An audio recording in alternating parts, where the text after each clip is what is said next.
La question est comment les hommes se comportent et comment les hommes répondent-ils justement au désir de Dieu de voir l'homme changer. Voilà, c'est là la question. Donc tout dépend du comportement de l'homme vis-à-vis de Dieu. C'est ce que vous voulez dire, Pasteur Ndar. Oui, c'est ce que je veux dire. Vous voulez habiller votre fils qui est nu et il dit que lui veut rester nu. Qu'est-ce que vous faites? Voilà, nous avons donc notre invité en ligne. Hein. Malheureusement, nous allons l'avoir à peu près pour une trentaine de minutes maximum. Hein. Donc voilà, nous allons aller donc très vite. Alors, docteur Jean-Aimé Mokédou, hein, nous avons notre invité en ligne. Oui, bonjour, monsieur Pascal Affi-Nguesson. Je voudrais vous signaler que vous êtes sur Ineri radio écoutée à travers les 4 coins du monde. En ce moment, vous êtes écouté, quand je parle des 4 coins du monde, en Europe de l'Ouest, surtout en Amérique du Nord, Canada, États-Unis. Et nous avons en ce moment beaucoup d'auditeurs qui vous écoutent du côté de l'Afrique de l'Ouest et l'Afrique centrale. Hein, et en Asie aussi, nous avons des auditeurs qui sont en ligne. Nous sommes très heureux de vous en voir sur nos antennes. Nous avons des membres du panel qui constituent essentiellement des universitaires, hommes politiques et des responsables aussi des associations qui aimeraient vous poser donc quelques questions. Alors, tout à l'heure, je vous ai déjà présenté comme homme politique ivoirien puisque vous avez occupé des hautes fonctions dans votre pays. Vous avez été Premier ministre de Côte d'Ivoire. Aujourd'hui, vous êtes président du Front populaire ivoirien. Première question que j'aimerais vous poser, comment vous allez? Nous allons bien. Nous allons bien malgré la situation difficile que nous avons traversée ces 2 dernières années, mais nous allons bien. Très bien. Alors, avant d'aller du côté des membres du panel, puisque nous n'allons pas vous garder pendant longtemps, même si les auditeurs, ces nombreux auditeurs qui sont en ligne aimeraient vraiment vous entendre pendant longtemps. Alors, la réconciliation, quand on parle de la réconciliation en Côte d'Ivoire, est-ce que la réconciliation est sur la bonne voie, Monsieur Pascal Affi-Nguesson? Non, à l'heure actuelle, tout le monde s'accorde à dire que la réconciliation nationale est en panne, que la Commission a eu de très faibles résultats.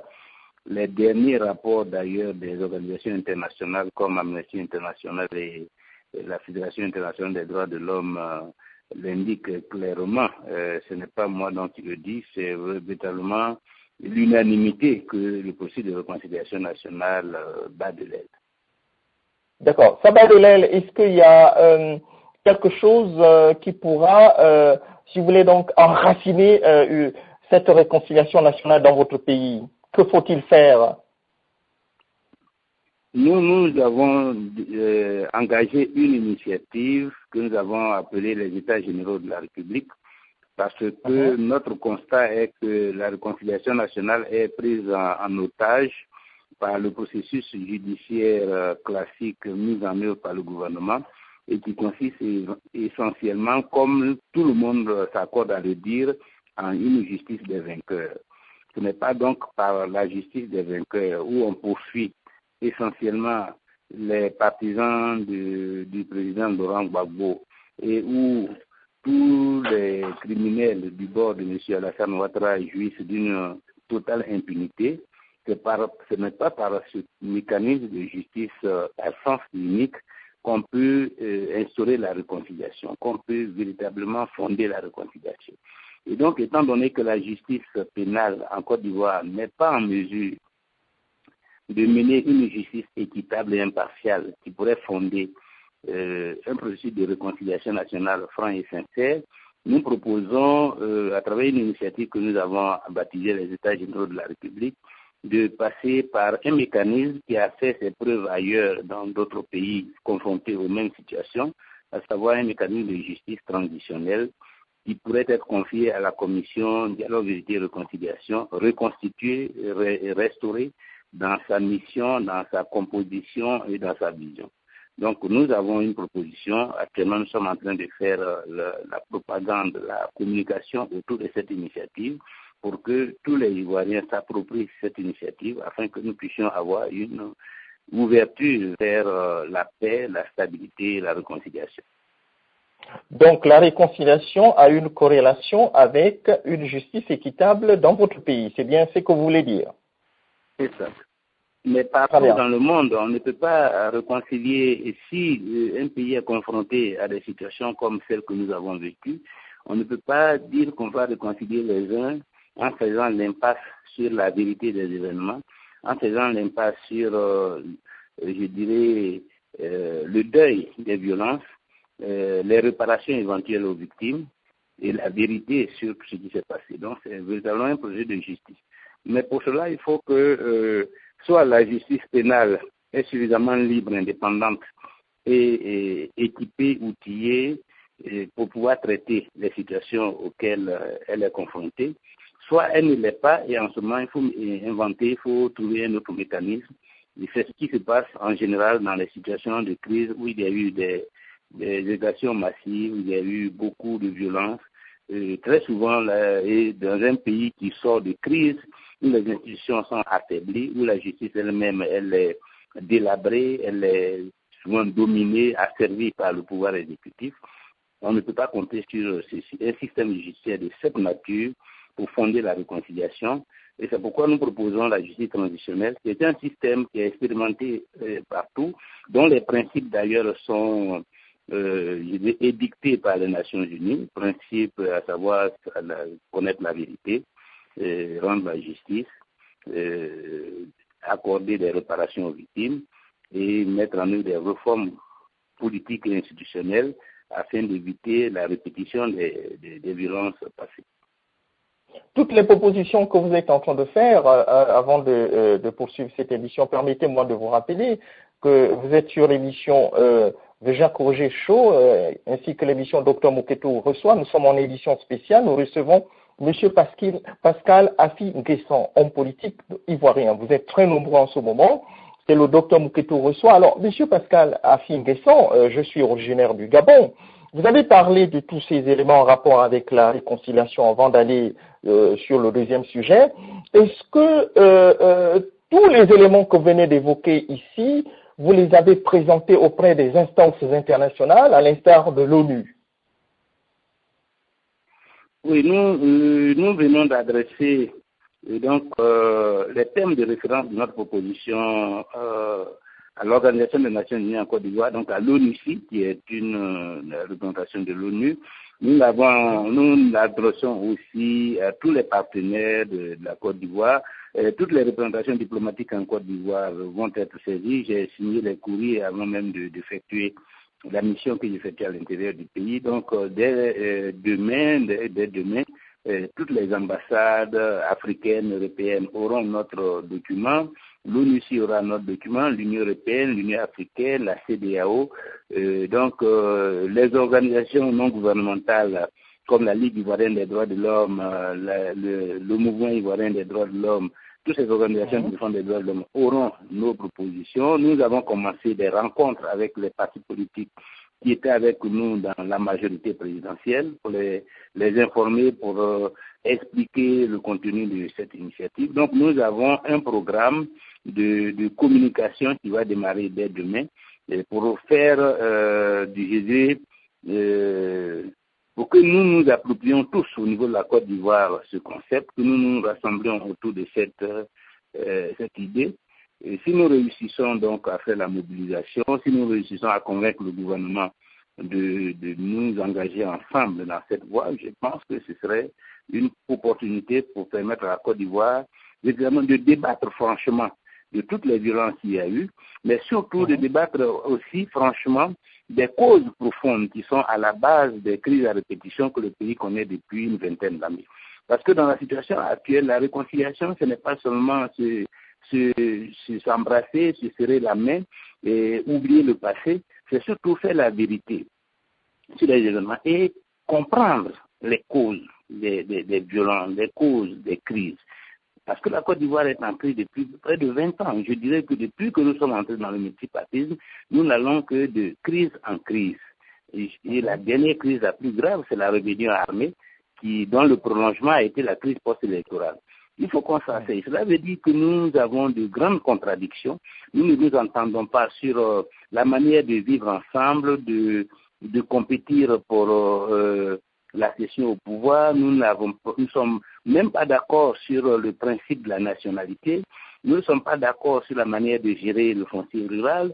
Il y a donc de nombreuses contradictions qui sont à la base de cette violence. Il faut que le peuple se retrouve pour discuter, pour échanger, pour confronter les points de vue et pour s'accorder sur un minimum qui peut fonder la stabilité du pays. Voilà, donc c'est vraiment ce débat-là. Mais avant cela, il y a les conséquences de la crise, les arrestations, les détentions, le fait que de nombreux Ivoiriens sont en exil à l'heure actuelle.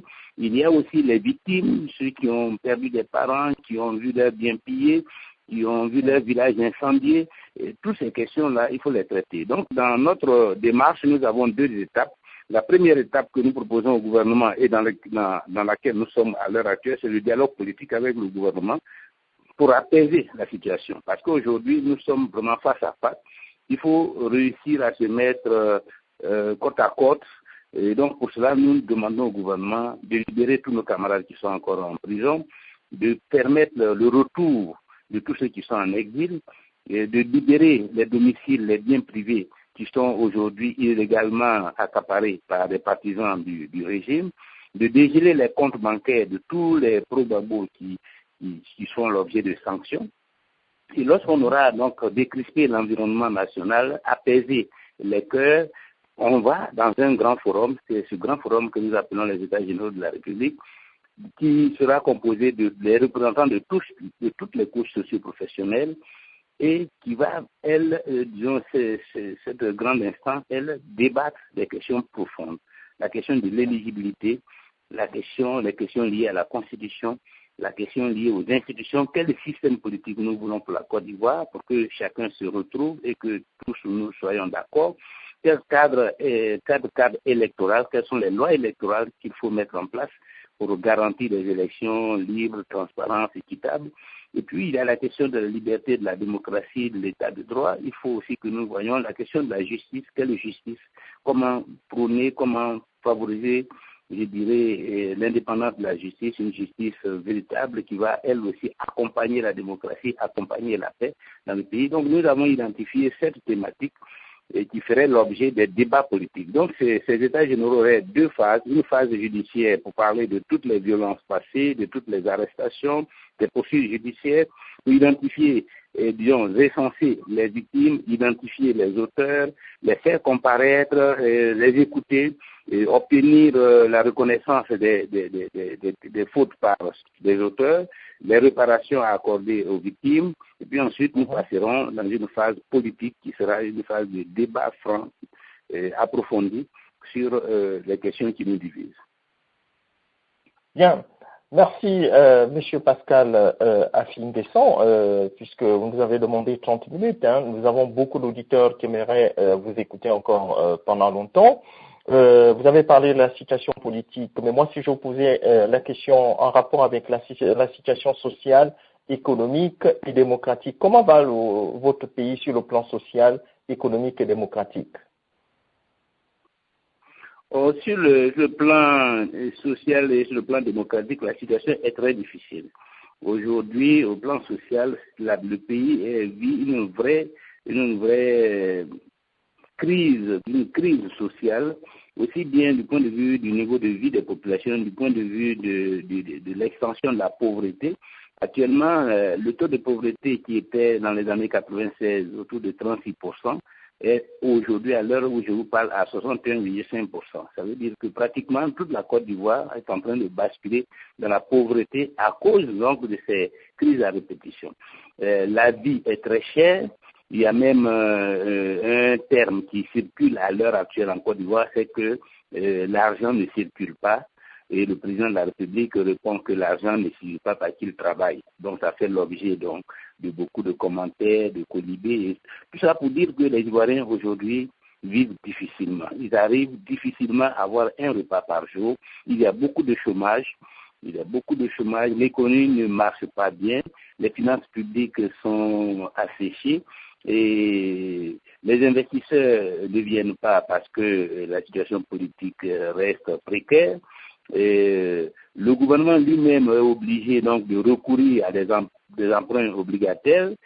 Pour un pays comme le nôtre, aujourd'hui, on constate que souvent 2 fois, le gouvernement recourt au marché financier au moins 2 fois par an, ce qui signifie qu'il a du mal à boucler son budget, qu'il vit donc de dettes, qu'il vit donc de ponctions sur le marché financier, et tout cela aussi pénalise les entreprises parce que le gouvernement devient un concurrent sérieux pour l'accès aux ressources financières du marché financier.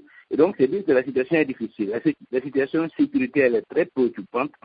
Là, c'est la grande préoccupation d'ailleurs des Ivoiriens parce qu'avec les conditions dans lesquelles ce pouvoir s'est installé, dans la violence, en faisant appel à des mercenaires, à des combattants. Donc aujourd'hui, le pays est pris en otage par des groupes armés. Il ne se passe pas un seul jour où il n'y a pas des attaques de convois, des attaques de domiciles, des tueries, toutes sortes de choses qui font que véritablement les Ivoiriens ne se sentent pas en sécurité. Et l'État, dans cette situation, est frappé d'impuissance. Le ministre chargé de la Défense ne fait que appeler les uns les autres à cesser, mais en vain. Ces ex-combattants qui ont accompagné le pouvoir actuel occupent illégalement et arbitrairement les domiciles des gens, les véhicules sont confisqués et le gouvernement est dans l'incapacité de les amener à libérer. Il y a 2 jours, nous avons même reçu un courrier du ministre d'État Aoussou Jarno qui vient de nous dire qu'un comité a été mis en place au niveau du gouvernement pour justement examiner la question comment faire pour que ceux qui ont leur domicile occupé arbitrairement par des ex-combattants puissent pouvoir entrer en possession de leurs biens. C'est donc dit, cela fait presque 3 ans que cette équipe est en place. C'est dire que véritablement, on a les Ivoiriens sont désarmés. Ils n'ont personne à qui se confier pour que leur sécurité soit assurée. Et cela constitue, en plus de la pauvreté qui les frappe, un grand souci pour tout le monde. Sur la démocratie, mais jusqu'à présent, il a fallu que je sorte de prison pour que le FPI commence, parce que j'ai osé, commence donc à pouvoir tenir des meetings. Et à l'heure actuelle, je suis même à l'intérieur du pays, parce qu'il faut faire reculer la peur. Les gens vivent dans la peur permanente. Il faut faire reculer la peur, il faut s'afficher aux côtés des populations, il faut aller leur parler, il faut aller les réconforter. Et les gens ont vécu des moments terribles pendant la crise post-électorale. Ils ont besoin de sentir les partis auxquels ils sont affiliés, de sentir les dirigeants de ces partis à leur côté. Donc la situation est très difficile, aussi bien sur le plan financier, sur le plan social, sur le plan sécuritaire, sur le plan démocratique. À l'heure actuelle, nous n'avons pas encore accès aux médias d'État. Nos manifestations ne sont pas couvertes par les médias d'État. Donc il y a un grand recul du point de vue des libertés démocratiques. Et nous sommes en train donc de travailler à restaurer ces libertés. Ce n'est pas facile parce que nous sommes contraints, nous sommes réduits à l'impuissance, nous n'avons pas d'argent, on a bloqué nos comptes. Cela fait 3 ans, c'est aussi un drame que vivent aussi tous les parents qui sont dans cette situation. Ils ne peuvent pas prendre en charge leur famille, ils vivent de la générosité des amis. Ils ne peuvent pas soigner leurs parents qui sont malades. Et ils ne peuvent pas soigner même leurs enfants. Ceux qui avaient des enfants à l'étranger ne peuvent pas assurer la scolarité, donc ces enfants sont obligés de rentrer au pays ou alors d'abandonner leurs études. Donc c'est une situation très difficile qui est vécue ici en Côte d'Ivoire et la corruption, elle atteint des dimensions, des proportions véritablement scandaleuses depuis que cette équipe est en place. Et cette corruption est dénoncée par tout le monde. Et je crois que ce qui fait que le classement du pays dans les agences de notation, c'est un classement véritablement déshonorant pour les Ivoiriens de façon générale. Voilà, merci beaucoup, M. Pascal Afing-Guessan, puisque nous reste très peu de minutes. Nous allons aller très rapidement. Je vais vous poser une question et puis prendre quelques réactions de nos frères du panel. Alors, après votre sortie, vous avez sillonné un peu une partie de la Côte d'Ivoire. Alors, vous avez rencontré donc la population. Décrivez-nous un peu ce qui se passe un peu dans la région et ensuite, qu'est-ce que ces populations vous disent? Mais à l'heure actuelle, au cours des tournées, le gros problème que nous avons noté, c'est véritablement la question, je dirais, de la réconciliation. Sur le terrain, le vrai problème, c'est que les populations des différentes ethnies ou de différentes régions, très souvent se regardent en chien de faïence. Parce que la crise ivoirienne a été présentée et organisée comme si c'était une crise entre le Nord et le Sud. Et effectivement, ceux qui sont au pouvoir donnent le sentiment que c'est le Nord qui a gagné et que c'est une opportunité pour eux de rattraper ceux du Sud. Le mot même rattrapage a été utilisé par le président de la République lorsqu'on lui a posé la question en France. Un journaliste a demandé pourquoi il ne faisait que nommer dans les administrations les gens ressortissants du Nord. Il a lui dit non, il s'agit d'un simple rattrapage. Donc il y a une logique ethniciste qui préside à la gouvernance actuelle du pays. Et cette logique ethniciste est perçue par tous ceux qui ne sont pas du Nord et qui se sentent donc marginalisés, qui se sentent donc exclus et qui se sentent même orphelins. Donc, or, ceux-là aussi, ceux qui sont au pouvoir ont les milices qui occupent par exemple l'Ouest, à telle enseigne que toutes les populations de l'Ouest aujourd'hui se trouvent au Libéria et refusent de rentrer parce que la zone est occupée par des milices qu'on appelle les Dozo, qui sont une confrérie de chasseurs traditionnels issus du Nord et qui sont aussi dans l'ensemble des pays au nord de la Côte d'Ivoire, Mali, Burkina, Guinée, etc. Donc, véritablement, la question de la réconciliation, elle est fondamentale parce qu'aujourd'hui, c'est une grave crise identitaire que le pays connaît. Une crise identitaire, il est évident. Et il faut avoir le courage de le dire. C'est une crise identitaire. On a le sentiment qu'il y a donc un pouvoir du Nord qui est installé et que les autres ethnies, les autres régions sont exclues des bénéfices de ce pouvoir et même ont des raisons de craindre, d'avoir peur de ce pouvoir. Et cela se répercute dans les régions. Et donc, il faut arriver à briser ce mur de méfiance. Il faut arriver à mettre tout le monde ensemble parce que tout le monde en souffre. Même ceux qui se croient au pouvoir souffrent de cette situation parce que vous êtes ensemble, vous vivez dans le même village, dans la même ville, dans le même quartier. Et puis, vous ne pouvez pas vivre en communion. Vous ne pouvez pas travailler ensemble. Vous côtoyez, mais en même temps, vous vous méfiez les uns des autres, vous vous suspectez et vous ne pouvez pas vous donner la main. Ce n'est pas comme ça que nous pouvons construire un pays moderne, un pays démocratique, un pays prospère. Il faut donc briser cela, il faut réconcilier, il faut faire en sorte que l'engagement politique des uns et des autres ne soit pas dicté par leur appartenance ethnique ou régionale, mais que cet engagement-là se perd autour des idéaux, autour des valeurs, autour des projets politiques. C'est ce travail-là de démocratisation, de faire en sorte que nous cassions la dynamique ethniciste pour entrer dans une dynamique démocratique. C'est cela le travail important qui est à faire. Et ce n'est qu'à travers la réconciliation que nous pouvons jeter les bases de ce travail de rassemblement et de fondation de l'unité nationale. Et donc, quand nous allons sur le terrain, c'est ce travail-là, ce message que nous délivrons à nos partisans, pour leur dire que même s'ils se sentent brimés, même s'ils pensent qu'ils sont l'objet d'exactions, de mépris, il faut qu'ils s'apprêtent à la réconciliation parce que c'est dans notre intérêt, c'est dans l'intérêt des victimes comme dans l'intérêt des bourreaux qu'il y ait la réconciliation. Mais pour cela, il faut aussi que du côté du gouvernement, il y ait des actes concrets, il y ait des gestes clairs, cohérents, précis et qui encouragent les différentes parties à se rapprocher pour que le pays se réconcilie. Sinon, la Côte d'Ivoire ne fera que s'enfoncer. Voilà. Merci beaucoup, M. Pascal Afingui-Guesson. Nous avons beaucoup d'auditeurs, beaucoup d'Ivoiriens qui aimeraient certainement vous poser des questions. Nous savons que votre temps est très limité. Est-ce qu'avec votre permission, nous pouvons certainement avoir peut-être 15 petites minutes encore, Président Afingui-Guesson? Bon, si certains compatriotes souhaitent poser une ou deux questions, il n'y a pas de problème. C'est pour eux que nous travaillons, donc il est important de leur apporter des éléments sur notre vision des choses. Voilà, merci beaucoup. Alors, nous allons aller rapidement du côté de la Suisse avec donc Madame Emma. Alors, comme vous l'avez parfaitement compris, hein, pas de commentaires, des questions rapides. Allez-y, Madame Emma depuis la Suisse. Ok. Bonjour. Allô, vous m'entendez? Oui, parfaitement, oui, allez-y. Okay. Bonjour, oui, je vous entends.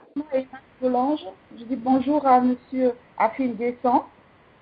Ma question est la suivante. Les élections 2015 approchent à grands pas. Si la CPI ne libère pas le président Laurent Gbagbo avant 2015, est-ce que vous-même, étant le numéro 2 du parti, est-ce que vous allez présenter votre candidature? Pour le moment, nous travaillons, nous espérons que le président Laurent Gbagbo sera libéré.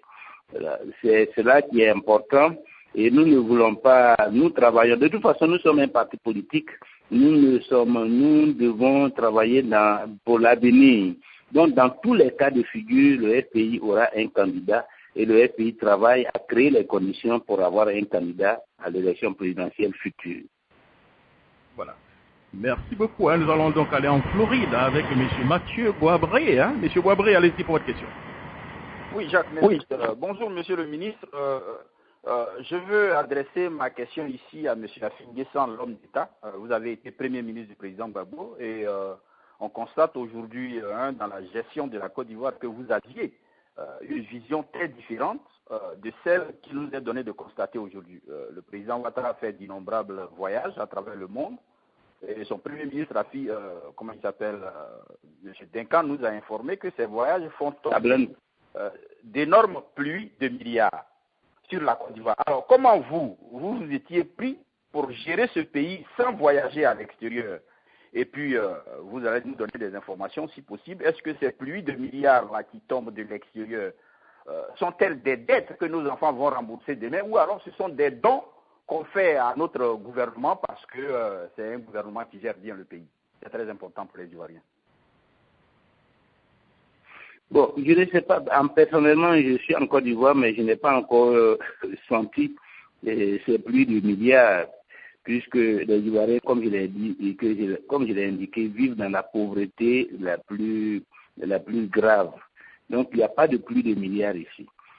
L'argent même ne circule pas, comme on le dit, on dit qu'il travaille, mais on ne sait pas où il travaille cet argent-là. Donc, il n'y a pas de pluie de milliards, l'argent ne circule pas, il n'y a pas d'argent en Côte d'Ivoire à l'heure actuelle. Mais effectivement, il y a eu beaucoup d'endettement. Mais cet endettement-là, j'ai le sentiment que c'est plutôt de l'argent qui sort du pays.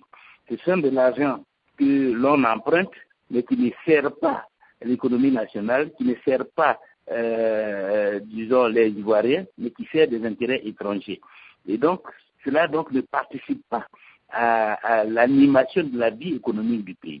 Évidemment, c'est un endettement qu'il faudra encore payer dans les années à venir. Donc, c'est une façon encore d'hypothéquer l'avenir du pays. Et c'est pour cela que, en même temps que nous travaillons à la réconciliation, nous travaillons à la reconquête du pouvoir. Parce qu'il faut que nous mettions fin à cette politique, qui est une politique dangereuse, sur tous les plans, une politique dangereuse pour le pays.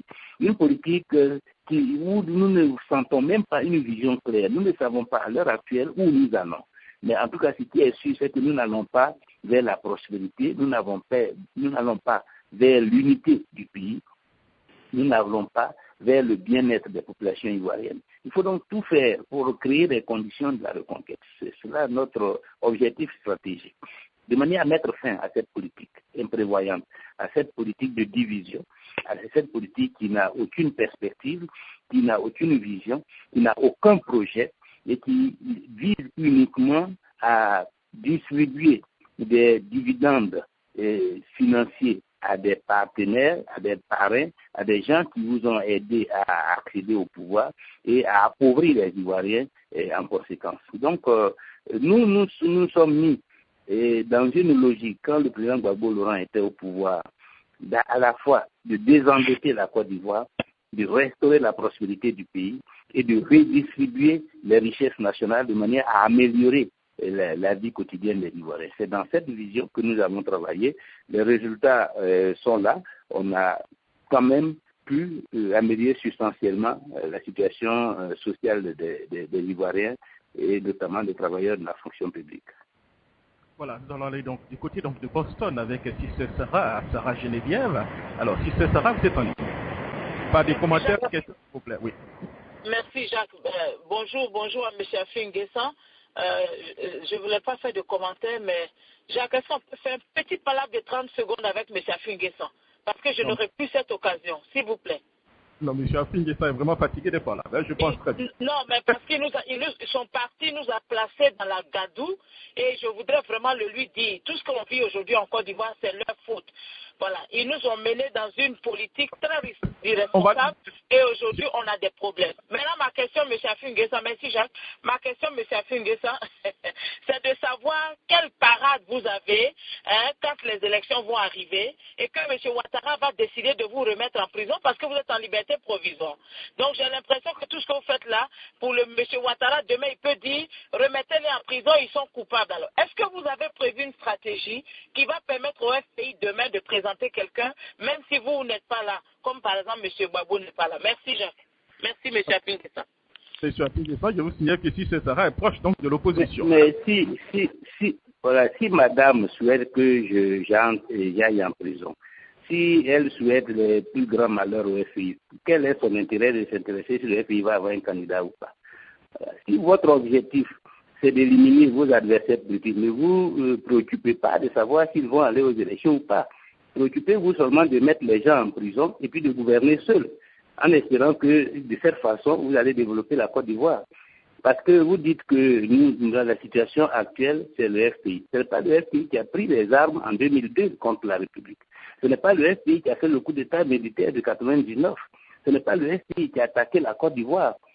Ce n'est pas le FPI qui a créé les forces nouvelles. C'est certainement ce que vous soutenez. Donc aujourd'hui, le problème, ce n'est pas le FPI qui a inventé la Charte du Nord. La Charte du Nord en 1991, qui a été rééditée en 2002. Donc aujourd'hui, et c'est pour cela que nous disons qu'il faut aller aux États généraux pour que la vérité soit dite. Parce qu'il y a beaucoup de gens qui parlent, qui sont des bourreaux et qui veulent se faire passer pour des victimes, qui ont conduit le pays dans la désolation, dans la situation actuelle et qui veulent donner le sentiment que ce sont les autres qui sont à la base. Alors que ce sont eux qui ont, dès 1991, considéré qu'il faut s'organiser en tant que force politique ethniciste pour prendre le pouvoir parce qu'on est fatigué de soutenir les autres. Qui ont considéré qu'il faut se démarquer du PDC et du RDR et prendre en tant que région une option politique, qui se sont armés, qui ont constitué une bande armée, un mouvement rebelle, qui ont attaqué la Côte d'Ivoire et qui, malgré tous les efforts que le président Gbagbo a fait de 2003 à 2010, se sont arc-boutés sur les armes jusqu'à ce qu'au moment des élections de 2010, on termine ces élections-là par la violence militaire, par la violence armée. Donc, nous sommes sereins parce que nous n'avons jamais pris des armes contre ni un Ivoirien, ni la Côte d'Ivoire. Et donc, c'est facile de dire ce que madame dit, mais les faits là sont là, les faits sont têtus, et il faut que nous allions aux États généraux pour que la vérité éclate sur la responsabilité de chacun d'entre nous dans la situation actuelle du pays. Voilà, je vous signale, président Afin Guessan, si ce serait beaucoup proche de l'opposition, j'allais dire proche même du Front populaire ivoirien, je pense, c'est proche, voilà. Je pense que c'est un peu une frustration qu'elle est en train d'exprimer. Alors, nous allons aller du côté donc de Network avec un frère donc de votre parti, LMP, Monsieur Alfred, allez-y pour votre question. Pas de commentaires, s'il vous plaît. Question. Absolument pas de commentaires directement. Bonsoir, camarade Afri. Ma question est la suivante, et très rapidement, nous savons que votre temps est très limité. Est-ce que vous avez commencé les tournées au niveau de la Côte d'Ivoire, vous partez de l'Est à l'Ouest? Est-ce que vous avez le temps de faire des tournées dans le Nord? Parce qu'on a constaté que, après les dits des gens, que le FPI n'est pas populaire dans le Nord. Est-ce que cela est vrai? Et quand est-ce que vous continuez à faire une tournée dans le Nord pour faire cette démonstration, pour dire que le FPI est implanté un peu partout en Côte d'Ivoire? Merci. Oui, j'avais déjà effectué des tournées dans l'ensemble des régions du Nord, depuis le Nord, le centre-nord jusqu'au nord-ouest, avant les élections en 2009. J'avais effectué ces tournées. Effectivement, il faut y retourner. Il faut y retourner parce que lorsque nous parlons de réconciliation, lorsque nous parlons d'unité nationale, cela veut dire que nous avons une approche nationale des choses. Nous ne voulons pas nous arc-bouter sur une région. Nous avons des militants, même il y a une semaine, l'un de nos secrétaires nationaux qui est issu du Nord était décédé. Nous avons envoyé une délégation pour l'enterrement dans la région de Touba. Et donc, je compte retourner dans le Nord. Bon, pour le moment, j'ai commencé par l'Ouest parce que c'est la zone la plus meurtrie au cours de la crise post-électorale. Mais dès que je vais finir, nous allons attaquer le Nord. Au Nord aussi, ce sont nos parents qui sont là-bas, ce sont les Ivoiriens qui y sont, ce sont nos compatriotes qui y sont. Ils ont besoin de connaître la vérité. On a besoin de les rassembler, on a besoin de les sensibiliser sur l'intérêt de la réconciliation nationale, l'intérêt de sortir des logiques ethnicistes. Parce qu'aujourd'hui, il y a des hommes politiques, il y a même des Ivoiriens qui ne pensent la vie qu'en termes d'ethnie, qui ne pensent leur rapport qu'en termes d'ethnie, et qui sont prêts à suivre une politique désastreuse pour la Côte d'Ivoire, pourvu que ce soit un des leurs qui est à la tête du pouvoir. C'est cette logique ethnique qu'il faut briser. Ce sont ces hommes qui ne voient la vie en Côte d'Ivoire qu'en termes d'ethnie et qui considèrent les autres ethnies comme des ennemis. Ce sont ceux-là qu'il faut réduire à l'impuissance. Ce sont ceux-là qu'il faut combattre pour que nous sortions de cette logique, parce que cette logique est suicidaire pour le pays. Ce sont ceux-là qui sont en train de détruire, et depuis 1991, ils sont engagés dans cette voie, ils se battent corps et âme, ils ont tout fait pour que le pays bascule dans la violence sur la base ethnique. Moi, je suis entre l'Ouest, je ne suis pas de l'Ouest. Le président Gbagbo est de l'Ouest, je suis de l'Est. Mais je suis entré dans l'Est pays depuis 1986 parce que j'ai vaincu le démon de l'ethnie. Et il faut que chaque Ivoirien et chaque Africain arrive à surmonter le démon de l'ethnicisme. Si nous n'en sortons pas, l'Afrique n'avancera pas. Et nous n'aurons même pas de pays. Nous n'aurons même pas de nation.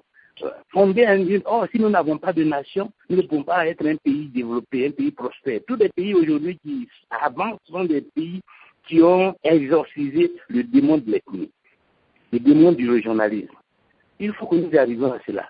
Sinon, nous serons un conglomérat de population, mais nous ne serons jamais une nation. Et si nous ne sommes pas un État-nation, nous ne pouvons pas bâtir une politique.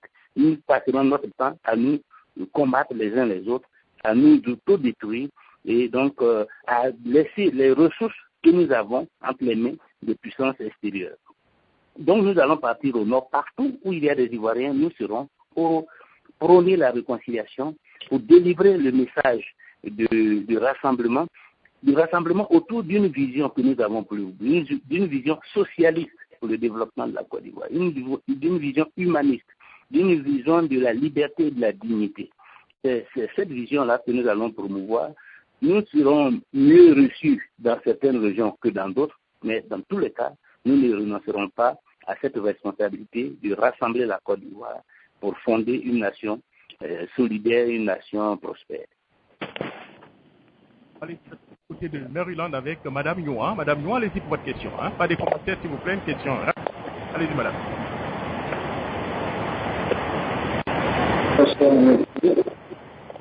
Monsieur, bonsoir, je suis Madame Yohan du PDCI RDA.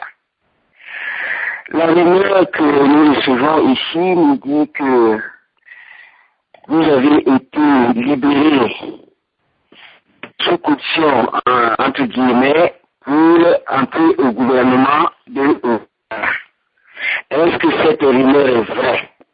Et si elle était vraie, accepteriez-vous d'entrer au gouvernement de Ouattara et le légitimer en trahissant? Je n'ai pas suivi votre question.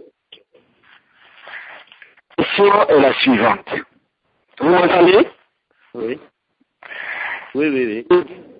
Que la rumeur nous a fait croire que les 14 que vous étiez ont été libérés sous caution pour entrer au gouvernement de Ouattara et le légitimer. Est-ce vrai? Est-ce que cette rumeur est vraie? C'est pas vrai. C'est vrai. J'ai bien compris. J'ai compris votre question. Non, c'est pas vrai. Ce sont des rumeurs qui sont fausses.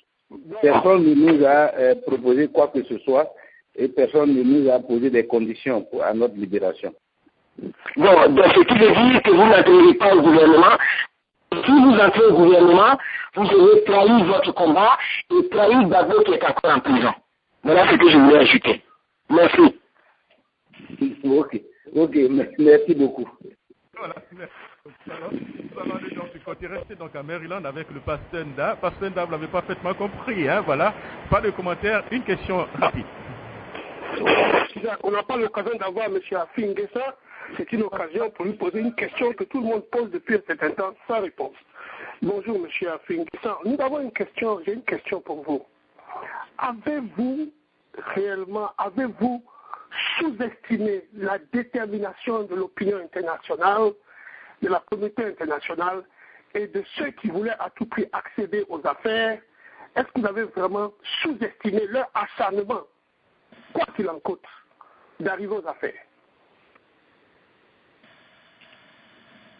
Non, mais non, pourquoi nous pouvons? Il ne faut jamais sous-estimer un adversaire. Il ne faut jamais sous-estimer. Donc, on n'a pas du tout sous-estimé un adversaire, qui que ce soit dans la course à la présidence. Nous nous sommes battus comme nous pouvons. Nous sommes battus avec tous les moyens, toute l'énergie nécessaire. Nous sommes battus. Le résultat a été celui qu'il est, mais nous continuons le combat. Nous continuons le combat. Ce n'est pas une question de sous-estimer, c'est une question d'assumer ses responsabilités, de mener le combat en toute conscience et avec conviction. Et c'est pour ça que nous continuons aujourd'hui. Sinon, nous serions avec les autres. Donc, nous ne les avons pas sous-estimés. Il y a un résultat, il y a une situation donnée, il y a des moyens illégaux qui ont été employés pour nous éjecter du pouvoir. Nous prenons acte de la situation actuelle, mais nous nous rassemblons, nous nous remobilisons pour aller à la reconquête du pouvoir. C'est cela la vie des partis politiques, c'est la vie des nations. Il y a des moments de douleur comme ceux que nous avons connus, moments de paix, de prospérité. Nous partons pour continuer le combat pour la Côte d'Ivoire. Voilà. Mais la question est, est-ce que vous aviez... Voilà. Une seule question, pasteur, puisqu'on n'a pas, on parle du temps avec notre invité, c'est que vous avez beaucoup de questions. On va aller du côté donc, de M. Diomandé, donc du parti au pouvoir, du RDR. Allez-y, une question courte, s'il vous plaît, pas de commentaires. Allez. Oui, merci Jacques. Bonsoir, Monsieur le Président du FPI, M. Afin Guessa. Bonsoir. Bonsoir. Voilà, merci d'être là ce soir. Je suis M. Diomandé, porte-parole du Bureau fédéral du RHDP au niveau des États-Unis. Une question simple, comme Jacques l'a dit. Vous parlez en ce moment de solutions, vous avez des projets sur la réconciliation et autres, mais je voudrais quand même vous orienter à nous donner une réponse par rapport à la crise post-électorale. La crise post-électorale est celle-là qui nous a beaucoup créé en ce moment, cette situation. Alors, beaucoup de Ivoiriens disent que nous avons suivi, n'est-ce pas, cette crise, Monsieur le Président. Les règles étaient établies pour aller à cette élection. Alors, à la fin de les élections, nous avons trouvé deux présidents. Un président. S'il vous plaît, Monsieur Diomandé, on n'a pas assez de temps. Allez-y rapidement la question, s'il vous plaît. Voilà, la question ici, Monsieur le Président du FPI, beaucoup d'Ivoiriens et le parti au pouvoir précisément pensent que le président de la Cour suprême, du Conseil constitutionnel, est sorti de ses prérogatives en imposant une guerre inutile à la Côte d'Ivoire parce que normalement l'article 64 lui demandait de seulement reprendre les élections au lieu d'annuler des Ivoiriens et déclarer un vainqueur. Pensez-vous donc, Monsieur le Président, que la Cour constitutionnelle est sortie de ses prérogatives et imposé, n'est-ce pas, cette guerre à la Côte d'Ivoire? Et sur ce, êtes-vous prêt à demander pardon aux Ivoiriens qui ont perdu beaucoup d'âmes dans cette guerre? Merci, Monsieur le Président.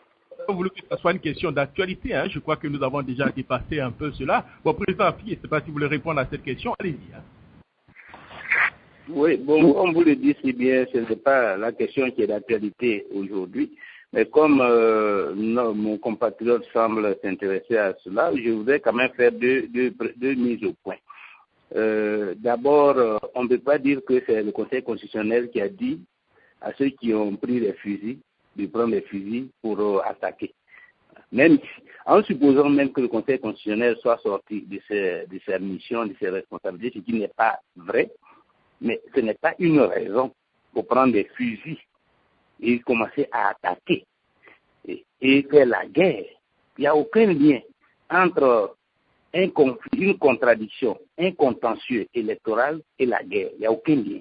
On n'était pas obligé. Ceux qui ont pris les fusils, qui ont attaqué depuis les fronts nord jusqu'à Abidjan n'étaient pas obligés de le faire. Et ils ne peuvent pas dire que c'est à cause du Conseil constitutionnel qu'ils ont pris la guerre et que c'est comme ça qu'on règle un contentieux électoral. Ils ne peuvent pas dire ça.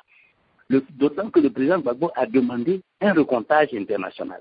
Il a demandé, si effectivement il y a deux décisions et que vous pensez que c'est l'autre qui a gagné, faisons le recomptage.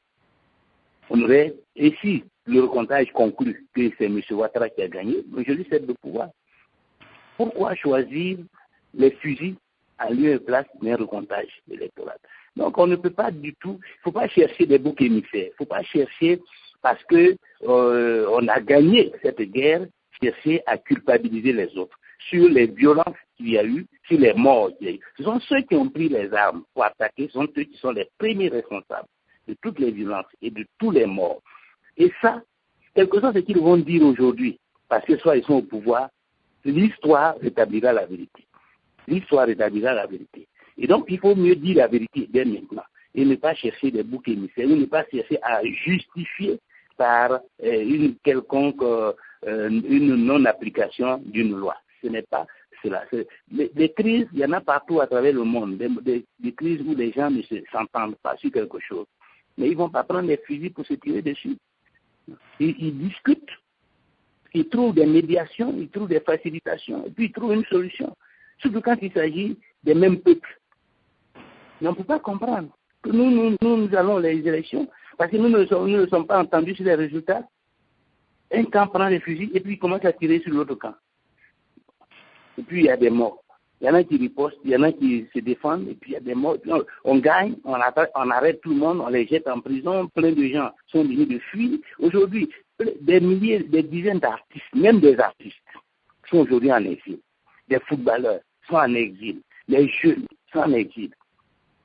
Est-ce que c'est comme ça que nous allons construire notre pays? Donc c'est cette réalité-là que nous devons affronter tous. Et chacun doit faire son autocritique. Chacun doit comprendre. Si c'est en agissant ainsi, nous avons aidé la Côte d'Ivoire. Bon. Mais moi, je pense que nous n'avons pas aidé la Côte d'Ivoire et qu'il faut renoncer à la violence. Quel que soit le problème que nous avons, quelles que soient les frustrations que nous avons, il faut faire la politique. Parce que c'est la politique qui permet de résoudre les problèmes dans la paix et dans la stabilité. Et c'est ce que les Occidentaux font. Et c'est pourquoi ils avancent. Faisons comme eux. Il n'y a pas de miracle. Voilà, nous allons aller du côté donc, de l'écrivain Laurent Yéhi, proche donc, du Front populaire ivoirien. Allez-y pour votre question, pas de commentaires, s'il vous plaît. Merci Jacques. Bonsoir, Président. Oui, bonsoir. Alors, lorsqu'on voit la situation politique en Côte d'Ivoire, on sait qu'à la suite d'une élection en 2010, la Côte d'Ivoire est plongée dans un chaos. Vous venez de demander les États généraux avec un programme très extensif. On a comme l'impression que les autres d'en face ne veulent pas les États généraux, mais ils sont plutôt en train de se préparer pour l'élection de 2015 avec tout ce que nous voyons. Alors, Président, je ne veux pas donner l'impression que nous n'irons pas aux élections si tel ou tel n'est pas en place. Alors, comment est-ce que vous voyez cela? Si les États généraux ne sont pas faits et les autres sont prêts à aller aux élections, comment est-ce que vous voyez cela? Y a-t-il un problème? Y a-t-il un problème? Est-ce qu'il y aura un problème pour 2015? C'est le point que je vais faire. Mais forcément, si on ne règle pas les problèmes actuels, je crains que la crise qui va survenir à l'occasion des prochaines élections soit pire que celle que nous avons connue. À partir de la petite expérience que j'ai du terrain, à travers mes visites, je crains que la crise, si nous ne réglons pas tous les problèmes actuels, les problèmes qui touchent à la sécurité, qui touchent à la décrispation, qui touchent à la réconciliation nationale, si nous ne les réglons pas, je crains que la crise soit pire que celle que nous avons connue. C'est-à-dire qu'à ce moment-là, ce soit les populations elles-mêmes, sans même dire qu'elles obéissent à un mot d'ordre d'un parti politique ou d'une organisation, que ce soit les populations elles-mêmes qui se tailladent à la machette dans les régions. Parce qu'il ne faut pas croire que nous avons touché le fond de l'abîme. Ceux qui croient que, parce qu'on a beaucoup souffert en 2002, on ne peut pas connaître plus grave que ce que nous avons connu là, il se trompe. Nous pouvons connaître pire que ce que nous avons connu. Parce que c'est arrivé ailleurs, ça peut arriver. Si la haine qui aujourd'hui habite les cœurs des uns et des autres, l'hostilité qu'on observe dans les rapports entre les gens, si tout cela n'est pas désamorcé à travers un processus de réconciliation nationale sincère, moi je crains que en 2010, là, ce soit pire. Et c'est pourquoi il faut travailler, il faut tout mettre en œuvre pour amener le gouvernement à accepter que le processus de réconciliation nationale, de quelque manière qu'on l'aborde, mais que ce processus-là se réalise. Nous faisons une proposition. Mais s'il y a d'autres propositions plus pertinentes que les gens veulent faire, nous sommes prêts à les examiner. Nous n'avons pas le monopole de l'intelligence, nous n'avons pas le monopole de l'amour du pays. Ce que nous voulons, c'est que nous nous rassemblons tous autour d'un projet qui soit positif, qui soit progressiste pour notre pays, et que le pays sorte de la crise, que les Ivoiriens se réconcilient, et que la politique se fasse dans la paix et dans la stabilité, et autour des projets, autour des idées, et non avec les armes, et non dans la méfiance, non dans l'affrontement entre les ethnies. C'est cela qu'il faut réussir à dépasser pour pouvoir bâtir le pays dans la démocratie, dans le respect des règles, des lois de la République. Donc, pour être précis, moi je ne vois pas vraiment des élections apaisées sans la réconciliation, voilà, sans qu'on ait dépassé tous ces problèmes. Voilà, Président Afin N'Guessan, en début de mission, vous avez parlé un peu, des problèmes fondamentaux de la Côte d'Ivoire, à savoir donc la nationalité et puis le foncier rural. Tout dernièrement, l'Assemblée nationale a dit donc des lois. Cette Assemblée nationale que M. Anaki Kobena considère donc illégitime à voter des lois qui doivent permettre, après donc, M. Mamadou Koulibaly, et après donc de 2 millions donc, de personnes de bénéficier donc de la nationalité ivoirienne. Alors, patriote, est-ce que vous pouvez expliquer exactement les dangers que court la Côte d'Ivoire à court et à long terme, Président Afin N'Guessan? Mais justement, parce qu'aujourd'hui, comme vous l'avez dit, cette assemblée-là n'est pas représentative de tous les courants d'opinion. C'est une assemblée d'abord qui est monocolore, mais en plus aux ordres. Même si elle était monocolore et qu'elle voulait exercer ses responsabilités, on pourrait peut-être lui accorder un minimum de crédit. Mais non seulement elle est monocolore, mais elle est en plus dominée, sinon même complètement assujettie par le pouvoir exécutif. Donc, à tel enseigne qu'il n'y a pas donc de débat politique, de débat démocratique, de débat sur les projets. C'est la volonté du président Alassane Ouattara qui fait force de loi en Côte d'Ivoire à l'heure actuelle. Et donc, cette volonté n'est pas une volonté représentative de la volonté générale. Elle ne coïncide pas forcément avec la volonté générale. Et donc, ces lois qui sont votées ne sont pas des lois légitimes, des lois qui peuvent être considérées comme ayant l'adhésion de tous les Ivoiriens. Et c'est pourquoi nous disons qu'il faut dépasser tout ça pour aller aux États généraux, de manière à ce que ces questions-là soient discutées dans un cadre un peu plus démocratique. Parce que si les décisions ne sont pas légitimes, elles ne seront pas acceptées, elles seront toujours source de conflits. On peut forcer la décision, mais on ne pourra pas éviter le conflit au bout du compte. Il faut éviter le conflit. La seule façon d'éviter le conflit, c'est que la loi soit une loi consensuelle ou une loi qui soit adoptée de façon démocratique. Et donc, c'est pour cela que nous proposons les États généraux pour examiner ces questions liées à la nationalité et au foncier, de manière à ce que les Ivoiriens s'entendent sur une disposition précise régissant ces domaines-là. À partir de ce moment, à partir du moment où nous nous sommes entendus, il n'y aura plus de conflit. Nous allons fonder la stabilité. Voilà ce que nous disons. Donc, c'est aussi une façon de contourner la difficulté que représente aujourd'hui l'existence d'un Parlement monocolore et dominé. Bon, maintenant, je voudrais, avec votre permission, puisque je suis allé largement, j'ai multiplié par 2 le temps que je devais vous consacrer, je m'excuse auprès de vos auditeurs Nous sommes en tournée, donc il y a beaucoup de gens qui souhaitent s'entretenir avec moi. Je pense que nous aurons une autre occasion de pouvoir échanger, si vous le souhaitez, dans les mois à venir. Merci, Président. Votre mot de fin, on va vous permettre donc votre mot de fin. Alors. Oui, un instant, Monsieur le Président. Monsieur le Président, comme je vous disais que je suis gabonais, il y a des Africains en dehors de vos compatriotes ivoiriens qui vous écoutent. C'est vrai que vous avez un temps très limité.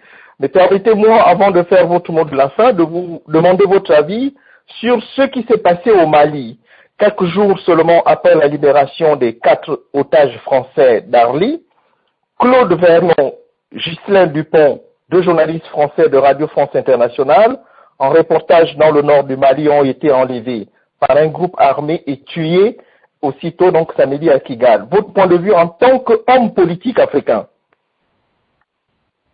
Mais c'est un acte que nous condamnons avec la dernière énergie. Je voudrais profiter de cette question pour présenter mes condoléances les plus attristées aux familles des 2 victimes, à leurs confrères et à RFI de façon générale. Je crois que nous, de la même façon que nous condamnons la violence en Côte d'Ivoire, nous condamnons la violence partout à travers le monde. Et ce n'est pas ces actes-là qui peuvent, régler les problèmes. Quels que soient les problèmes que nous avons, je pense que la vie humaine est sacrée et il faut la respecter. On ne peut pas comme ça, et surtout lorsqu'il s'agit de journalistes, c'est-à-dire des témoins de notre histoire actuelle, de des événements qui se produisent dans nos différents pays. Ils ne sont que des journalistes, ils ne font que rapporter les faits, ils ne font que faire en sorte que le monde entier soit informé de ce qui se passe dans nos régions respectives. Ils ne sont pas à la base de nos problèmes. Ils ne sont pas les auteurs de nos difficultés. Et il est véritablement scandaleux, je dirais condamnable, qu'ils payent le prix de nos frustrations, qu'ils payent le prix de nos ressentiments. Je crois que personnellement, je n'ai pas de mots assez durs pour condamner ce genre de situation. Merci. Votre mot de fin, Président Afi. Mais je vous remercie. Je vous remercie sincèrement de cette occasion. J'espère avoir apporté quelques éclairages sur la vision qu'au Front populaire ivoirien nous avons de l'avenir du pays. Je souhaite beaucoup de courage à nos compatriotes qui sont à l'extérieur. Dans leur diversité ethnique, régionale, politique, ils sont tous nos frères, nous les considérons tous comme des frères. Je les invite à faire les efforts nécessaires pour que, à l'extérieur, là où ils se trouvent, ils puissent se retrouver autour de questions fondamentales, des questions qui sont des questions communes. Au-delà de nos diversités, de notre façon de voir l'avenir au plan politique, nous avons un pays qui est le même. Nous avons un seul chef d'État, nous avons un seul Parlement, nous avons un seul drapeau, nous avons un seul hymne national, une seule équipe nationale. Nous avons une seule monnaie, nous avons une seule économie, nous avons une seule fonction publique. Il y a ce qui est commun là. Nous devons tout faire pour le préserver, pour le développer, pour le consolider et pour que ce commun, ce qu'on appelle la République, ce qui est public, ce qui nous est commun là, cette République-là soit forte et que ce soit l'instrument de notre émancipation et de notre promotion individuelle et collective. C'est cela qui va permettre à la Côte d'Ivoire d'être une grande nation, respectée à travers le monde. Et nous devons être dans une logique de construction de cette grande nation, de cette fierté nationale. Et donc, c'est vraiment à cela que j'appelle les compatriotes qu'ils dépassent les ressentiments. Quel que soit ce qui s'est passé dans les années passées, quel que soit ce que nous avons ressenti comme frustration, comme agression, regardons l'état dans lequel se trouve notre pays. C'est un état déplorable. Regardons que pendant que nous nous enfonçons, les autres nations progressent et ressaisissons-nous pour nous retrouver autour de la nation malade, pour penser nos blessures et pour nous donner la main pour construire notre pays. C'est vraiment cela que je voulais laisser comme message à vous, auditeurs. En tout cas, merci à vous aussi de m'avoir donné cette occasion. Merci beaucoup, Président Fingessant, et surtout bon retour, un bon retour. Voilà, merci. Au revoir.